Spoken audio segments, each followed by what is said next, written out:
The things which are expected from NTA are coming to us, right. हाँ, तो पता तो लग ही गया होगा आप सभी लोगों को, है ना। अब ये नहीं पता है कि आगे और क्या क्या चीजें पिटारे में से निकलेंगी एनटीए के, ठीक है।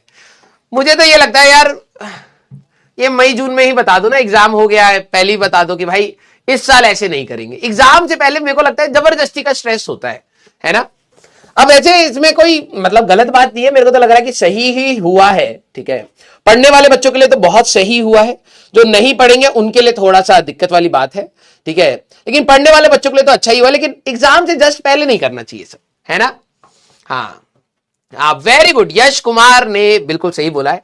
ये मेरा मानना है, अब हो सकता है दूसरों का भी मानना हो और हो सकता है ना भी मानना हो, पेपर कठिन आने वाला है, ठीक है। हाँ, पेपर इस बार मुझे ऐसा लग रहा है, ठीक है। जैसे कभी कभार होता है कि एक आध शिफ्ट थोड़ी सी भारी होती है, मुझे लग रहा है इस बार ओवरऑल पेपर फिजिक्स का भी कठिन आने वाला है, ठीक है। अब अच्छी बात यह होगी कि मैथ्स को थोड़ा सा लूज एंड पर करें, थोड़ा सा कम करें, फिजिक्स और केमिस्ट्री थोड़ा सा कठिन करें, ठीक है। ये अच्छी बात होगी। हाँ, अभी देखो, अरे क्या किया एनटीए ने, हाँ जाग गया जाग गया जाग गया, कंपटीशन जाग गया, अब आएगा, ठीक है। कुछ नहीं किया बेटा, कुछ नहीं किया, तू सो आराम से सो, ठीक है। तो ये एक अच्छी बात ही है, जैसे मैंने देखा कि क्योंकि जनरली जो पिछले साल में हो रहा था वो ये हो रहा था कि बहुत सारे बच्चे इजीली स्कोर कर जा रहे थे, तो टॉप रैंकर्स, और मुझे लग रहा है कि जो पिछले साल अभी ये जो एनटीए का इशू हुआ भी है नीट वाला केस का, ठीक है, I think they are more conscious कि इस बार ऐसा पेपर ना सेट हो कि फिर से वही वाली इशू बन जाए, ठीक है। हाँ, ये वाला 1 लाख एक, मतलब मैं ये बोलूं 1 लाख रैंक के, जैसे मान लो 140 मार्क्स पे अगर मान लो for example I am saying 50,000 rank आ रही है, उस पे 40 बच्चे चलेंगे, लेकिन फर्स्ट रैंक पर 40 बच्चे नहीं चलेंगे, ठीक है। तो उस चीज से बचने के लिए अब यही मेरे को तो लगता है यही एक जरिया है, ठीक है, कि पेपर इस बार थोड़ा सा कठिन बनाया जाएगा, थोड़ा सा डिफरेंशिएटिंग होना चाहिए, ठीक है। 1-2 सवाल आपको कठिन मिलेंगे, ठीक है, लेकिन डेफिनेटली वो क्लास के उससे ही मिलेंगे। आपको उससे ये नहीं घबराना कि कुछ नया आएगा, क्या नहीं, नया नहीं आएगा। कठिन हो सकता है, कैलकुलेटिव हो सकता है, ट्रिकी हो सकता है, 2-3 कंसेप्ट को मर्ज करने वाला हो सकता है, ठीक है।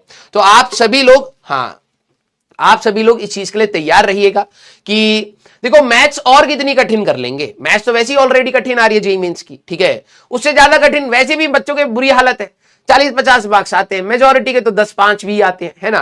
तो ज्यादा से ज्यादा और कठिन कर लेंगे तो कितना हो जाएगा, 30 मार्क्स आ जाएंगे ज्यादा से ज्यादा, है ना।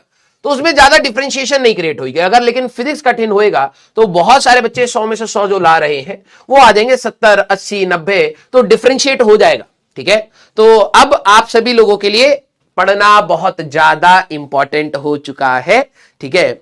अब मुझे पता है कि ये जैसे जैसे अभी बीच बीच में नोटिफिकेशन आती रहेंगी, अभी तो चलो जेई वालों को नोटिफिकेशन आई है, नीट वाले अलग डर रहे होंगे, क्योंकि उनमें भी कुछ आई थिंक ऐसे क्वेश्चन होते थे, ऑप्शनल क्वेश्चन उनमें भी होते थे, ठीक है, कोविड के टाइम पे। तो अब उनको लग रहा होगा कि यार ये तो चीज हमारे से भी हट जाएगी, ठीक है, और चांसेस है भी, अगर जेई से हट रही है तो भाई नीट से भी हटेगी, है ना। तो इससे फायदा ये होता है कि जो अच्छे बच्चे, जैसे अब आपको मान लो 10 क्वेश्चन दे रहे थे, उसमें तो 5 करने हैं, 5 नहीं करने हैं, ठीक है। तो अब होता क्या था कि आपने मान लो वो 5 क्वेश्चन में से सेलेक्ट करे कि यार ये करता हूं, लेकिन फिर आपको लगा यार ये सवाल नहीं बनेगा, चलो इसको ट्राई करता हूं, वो हो गया, ठीक है।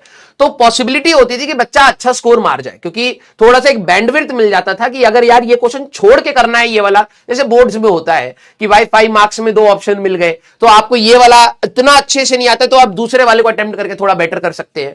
तो वो वाली जेईई मेन से इस बार बात हट जाएगी, और मैं तो चाहता हूं कि पेपर थोड़ा सा कठिन एंड पर आए, ठीक है, क्योंकि बच्चों का ये जो माइंडसेट है कि भाई ऐसे ही कर लेंगे फिजिक्स, वो थोड़ा सा हट जाए, क्योंकि फिर वही फिजिक्स आपको जेईई एडवांस में रुला देती है, ठीक है, बच्चे फिर परेशान होने लगते हैं। तो एटलीस्ट दोनों पेपर में कुछ तो सिमिलैरिटीज रहे, ठीक है। एटलीस्ट आप स्क्रीनिंग ही माने जेईई एडवांस की, तो लेकिन एक लेवल ऐसा तो रखें कि हाँ, कि भाई लगे कि हाँ यार जेईई एडवांस के लिए स्क्रीनिंग किया गया है ना।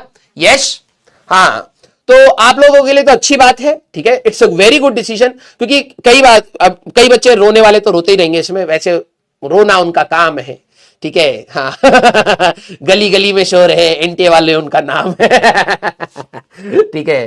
तो वो तो रोते ही रहेंगे, लेकिन उनको अपनी इज्जत बचानी है कि भाई टॉपर्स ज्यादा ना बने, और ये आपके लिए भी बेटर है। जब मार्क्स के उस पर कम कम बच्चे आएंगे तो आपको रैंक्स में ज्यादा बेटर मिलेगा, जो अच्छे पढ़ने वाले बच्चे हैं। तो आप इसको पॉजिटिव लेंगे। हाँ, डर बैठेगा आपको कि सर मेरे को डर लग रहा है इस बार पेपर कठिन आएगा तो मैं स्कोर नहीं कर पाऊंगा। कठिन सिर्फ तेरे लिए नहीं किया जा रहा है ना। एनटीए वाली मीटिंग करके ये थोड़ा ना कहेंगे अरे एक प्रयास 2.0 में वरुण बच्चा है, ठीक है, उस वरुण बच्चे का जरा नोट्स मंगा के देखा जाए कि क्या पढ़ रहा है क्या नहीं पढ़ रहा, अच्छा ये नहीं पढ़ा है, इसी के ऊपर कठिन सवाल। ऐसा नहीं होगा। पेपर बनेगा तो सबके लिए कठिन बनेगा, पेपर आसान होगा तो सबके लिए आसान होगा। यस, हाँ। अब जिसको फिजिक्स थोड़ी सी इंटरेस्टिंग लगती है तो वो फिर भी डुएबल वाली अपने उस जोन में आएगा कि चलो मैं कर लेता हूं। तो आप सभी लोगों को अपनी प्रैक्टिस को अच्छे से करना है, ठीक है। हाँ, आपको अपना बेस्ट देना है बेटा, ठीक है। और ये अच्छी बात है कि पेपर थोड़ा कठिन आए भाई, कम ही स्कोर करो, लेकिन मार्क्स आपके मतलब परसेंटाइल आपके उसके हिसाब से कम स्कोर करो, नहीं तो सारे के सारे फुल ले आओगे तो डिफरेंशिएट कैसे करेंगे यार, हाँ या ना। अब हाँ, ये डाउट कल मेरे को भी आ रहा था कि भाई हो सकता है 1 महीने बाद वो जागे और कहें, क्योंकि उन्होंने कहा कि कोविड के टाइम पे वी गेव सम रिलैक्सेशंस। अब भाई वो रिलैक्सेशन वर्ड तो सिलेबस में भी था। मेरे को ये डर लग रहा था, ठीक है, कि भाई ऐसा ना हो कि अभी तो उन्होंने सिर्फ पैटर्न बताया और नवंबर के एंड में आके बोले कि भाई ये रिलैक्सेशन भी हम लोग हटा रहे हैं। हो सकता है, मैं तुम्हारे मन में डाउट नहीं डाल रहा, ये मेरे मन में डाउट है कि भाई जब वो रिलैक्सेशन कोविड वाला खत्म हुआ तो हमने वो रिलैक्सेशन दिया, तो रिलैक्सेशन हटा के हमने ऑप्शनल हटा दिया। तो मैंने कहा ठीक है, तो रिलैक्सेशन तो टॉपिक्स में भी था, तो सिलेबस कहीं ऐसा ना हो, ठीक है, कि फिर से कम्युनिकेशन वापस आ जाए ससुरा पिछले साल पढ़ाया था तो काट दिया आखिरी में, और इस साल नहीं पढ़ा रहे तो आ जाएगा, ठीक है। तो कुछ भी हो सकता है, ठीक है। हाँ, तो आप सभी लोग अपना आराम से तैयारी करिए। कोशिश, मैंने आपको क्या बोला था, रिवीजन मोड में रहिएगा, रिवीजन करके रखिएगा। बहुत सारे बच्चे अब पैनिक मोड में जाएंगे, आप रिवीजन मोड में जाइए। जितना अच्छे से रिवाइज करेंगे उतना अच्छा परफॉर्म करेंगे। क्लियर है क्या? यस और नो, हाँ या ना? ठीक है। हाँ भाई, कोई भरोसा, मैं डरा नहीं रहा हूं यार, मेरे को तो कल खुद दिमाग वो हो रहा था। मैंने कहा रिलैक्सेशन मतलब क्या है? रिलैक्सेशन सिर्फ उसका थोड़ा था, तो सिलेबस का भी था। और भाई साहब ऐसी कीचड़ मचा रखी है सिलेबस की, तो मैं तो बता, मैं खुद कई बार कंफ्यूज हो जाता हूं भाई, एडवांस का है, जेई मेंस का है, बोर्ड्स का है, क्या है, ठीक है। अभी एडी करंट की बात हो रही थी कि भाई एडी करंट कहां है, मैंने कहा होगा ही यार, पढ़ाता तो हूं मैं। वो कह रहे बोर्ड्स में नहीं है, मैंने कहा है। फिर मैंने एनसीईआरटी खोली तो उसमें था। वो कह रहे तो ओल्ड एनसीईआरटी नई एनसीईआरटी देखो, एक तो ये सिलेबस अलग देते हैं, एनसीईआरटी अलग बना रहे हैं कोई लोग। फिर मैंने एनसीईआरटी में देखा, एनसीईआरटी में मैंने कहा ट्रांसफॉर्मर में लिखा तो हुआ है, पूछ सकते हैं। जो सिलेबस डिलीट करा था उसके तो सवाल जेई मेंस खुद ही पूछ ले रहा है। मैंने कहा भाई कीचड़ हो चुकी है, सब पढ़ाना पड़ेगा, हमें नहीं समझ आ रहा भाई क्या आ रहा है क्या नहीं आ रहा है ना। हाँ, तो भाई मेरे से मत पूछना, तुम बता देना पढ़ना है या नहीं पढ़ना, हम सब पढ़ा सकते हैं ठीक है। हाँ, क्लियर? यस भाई, बोर्ड्स वाले अलग हैं, एनसीईआरटी वाले अलग चल रहे हैं, एनटीए वाले अलग चल रहे हैं, एडवांस वाले अलग चल रहे हैं। हमारी बैंड बजी पड़ी है भाई, समझ नहीं आ रहा क्या पढ़ा है, और टाइम दे रखा 6 महीने में हम आपका दोबारा टेस्ट ले लेंगे। हाँ, पहले सिलेबस तो डिसाइड कर लो यार। यस, तो चलिए भाई, अब जो भी होगा देखा जाएगा आगे, ठीक है। हम लोग तो अपना इसको देखो 75 हटा देते तो मजा आ जाता, ये देखो रायता खुद फैलाया है, ठीक है। और अब एनटीए वाले कह रहे 75 हटा दो ना, ये सब जो एड वैड करना है वो करो, लेकिन 75 हटा दो। क्यों भाई, जब तू 12वीं क्लास में था तब पता था ना 75 चाहिए होता है, क्यों नहीं करा? हाँ, यस, आइए तो चलिए बेटा, स्टार्ट किया जाए। अभी देखो, अभी जो हमारे पास है जो डिलीटेड टॉपिक्स हैं, तो आप डिलीटेड मान के ही चलिए। मैं तो भगवान से प्रे करूंगा कि ना ही आए, क्योंकि इतने कम टाइम में फिर अब उनका भी लोड आपको मिलेगा। वो सभी ऑल ओवर इंडिया मिलेगा, सभी को मिलेगा, ऐसा नहीं है सिर्फ आप ही को मिलेगा, सबको मिलेगा। तो ना ही आए तो ज्यादा बेटर है, ठीक है।